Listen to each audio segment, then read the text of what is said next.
Gayatri's kitchen. మేము నిన్న తిరుమలకి వెళ్ళి వెంకటేశ్వర స్వామి క్యాలెండర్ని తెచ్చుకున్నాము. ఇది 2025 సంవత్సరంది. చూడండి ఎంత బాగుందో. స్వామివారు చూడండి ఎంత కళగా కనిపిస్తున్నారో.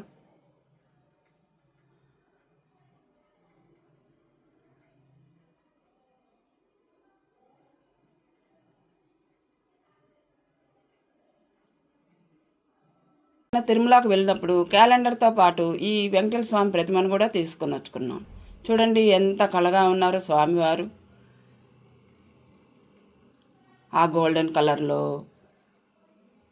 ఆ నామాలు, ఆ శంకు చక్రాలు, ఆ మాల చూడండి ఎంత చక్కగా ఉన్నాడో తిరుమల స్వామివారు. అలాగే మేము ప్రతి ఇయర్లో ఒక 5-6 సార్లు తిరుమలకి వెళ్తాము.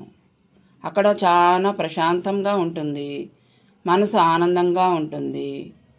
ఉన్న 2 రోజులు కూడా ఈ మా ఇంటి పరిసరాలనంతా మర్చిపోయి స్వామివారి దగ్గర చాలా ఆనందంగా గడిపి వస్తాను.